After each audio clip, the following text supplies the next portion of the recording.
Ben Franklin said, "If you love life, then waste not a minute, for that is what life is made of." Hi, I'm your professor. My name is Paul. I'm going to be talking with you about some strategies that will impact your life in a very positive way if you will implement the principles that I am about to tell you about. Oftentimes we're told if we're not able to get to a task, or if we're asked, why hasn't this been done? The response is, well, I just haven't got around to it. Or don't worry about it, I'll get around to it. Well, I have some round to it's with me today, and if you'll find yourself around to it, that'll help you get more meaningful tasks done. These also come in octagonal and square to-its as well as round. Now, are these real? Well, no, they aren't. But I'm going to show you some concepts here that will help you be able to get to tasks and be able to perform the tasks that are most important or a priority for you. Now, the information I'm giving you today comes from a book titled The 7 Habits of Highly Effective Teens by Sean Covey, and some concepts that are discussed by Randy Pausch in a lecture on time management given at the University of Virginia. Where often times we fall into problems with time management is we confuse important and urgent. We assume that if it's urgent, it's important, but not so. I'm going to show you how to categorize these things with a simple paradigm. We need to realize that important is not necessarily urgent and vice versa.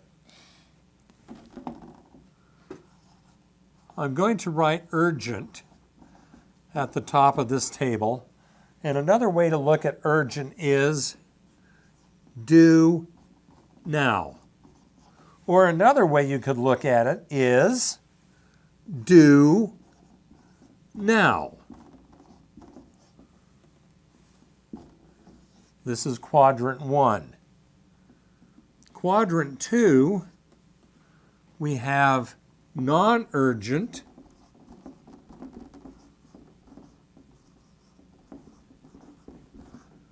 and a way to look at this is do later. On the left-hand side of this table, we have important.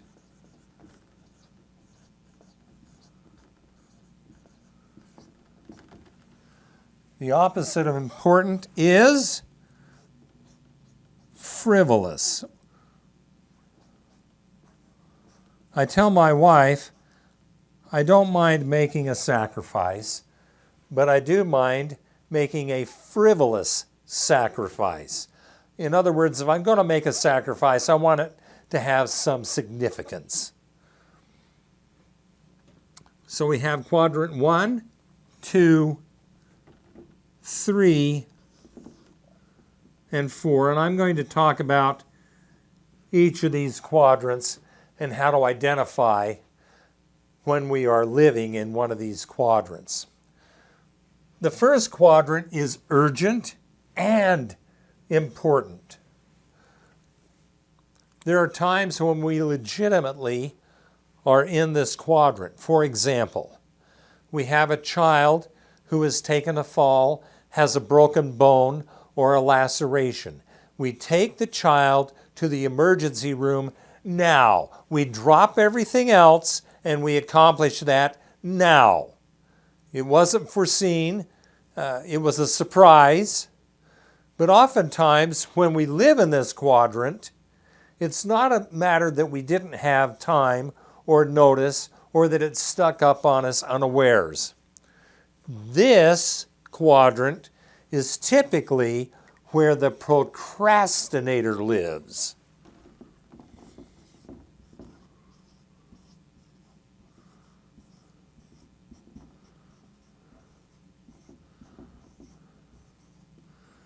And the reason it's important and urgent now is because it wasn't done sooner. Is there anything that you students procrastinate? Homework. Homework? Homework. Homework? I'm shocked that you would procrastinate homework. What are some other things we might procrastinate? Bills. Well, hey, if I don't pay it now, maybe I won't have to pay it later. I'll put it in a hat, and I'll just pull out the bills that I want to pay now. And I'll tell my creditors, that's the way it works. And if you're not nice, the bill isn't even going to go in the hat. No, it always comes back, and it comes back, and you owe more. You owe the interest. We don't mow the lawn. We don't do the dishes. We don't vacuum the floor. We don't take out the garbage.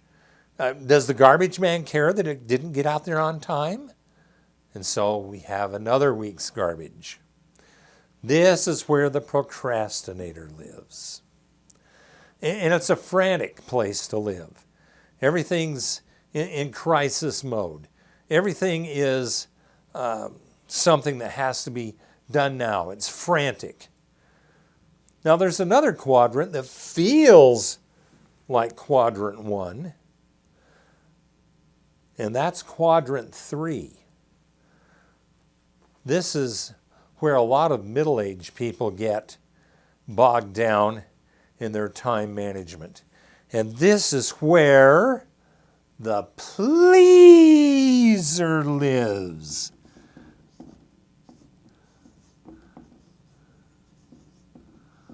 The pleaser is trying to accommodate the spouse, the in-laws, the neighbors, the kids, the boss, the bishop, and the list goes on and on and on. Randy Posh tells us how he was invited to a moving party that lasted 16 hours. And they didn't even give him a slice of pizza at the end of the day. Another example of being in pleaser mode. When I was a youngster, there was a lady in the neighborhood who called up another neighbor and said, "Hey, I've got a big family over here. Would you come over and teach me how to make and bake bread?" And the neighbor said, "Why, sure, I'd be happy to do that." So she went over, showed the neighbor how to make and bake bread. A week later, "Hello, this is your neighbor with a lot of children. We're out of bread. Would you come over and show me how to make and bake bread?" This is the pleaser. I think she declined the second offer. The task was delegated back to the lady with the large family to make and bake her own bread that week. This is quadrant 4. And this is where the slacker lives. The slacker never does anything important or urgent. Randy Posh tells us that the average American spends 28 hours a week watching TV. How many of you folks watch 28 hours of TV every week? Well, I don't. You spend more? A little less. A lot less. A lot less. It's time for you to step up and do your American duty. Yeah, stop, get up there and start watching that TV. Could you imagine what you could do with 28 hours a week that could be productive?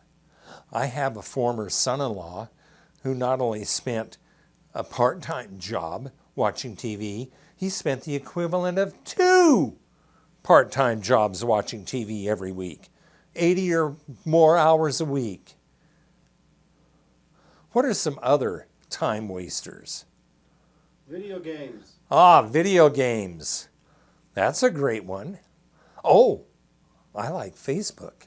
Not really. But some people spend all day, every day, all day long on Facebook. They'll have a tweet now, and a tweet 15 minutes later, and a tweet 15 minutes later, all day long. What could you do with that time that might be a better choice or a better investment for you? And lastly, we have the prioritizer. This is where we ought to be living.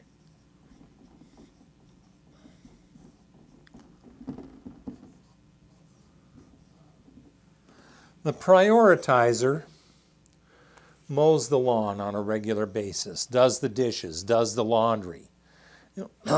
He's not going to the sock drawer and trying to find a pair of socks because it wasn't laundered, and then goes over and to the dirty laundry basket. I found a pair of socks. Turn them inside out, good for another day. It also works with underwear. No, the prioritizer carves out time for important matters and does the planning, and so he's not caught unawares. I'm going to share with you what one great American had to say about these 4 quadrants. The person I'm talking about is President Eisenhower, and this is what he had to say. If the task is in quadrant 1, do it. If the task is in quadrant 2, plan it. If it's in quadrant 3, like the lady who needed the bread made a second week, you delegate it.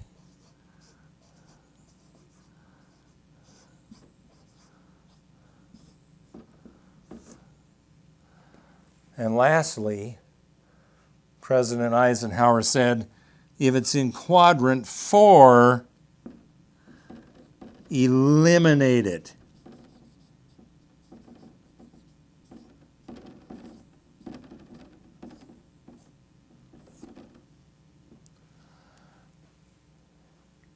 Many of us know about the sacrifices and the great victory of D-Day in June 1944, when the Allied troops landed at Normandy and got a foothold on defeating Nazi Germany during World War II. Dwight Eisenhower spent 6 months prior to that invasion making plans. He and his staff worked round the clock, day in, day out, to accomplish and make the plans for something critically important for you and me and all of the free world. If we work in quadrant 2, perhaps you and I can make a difference too.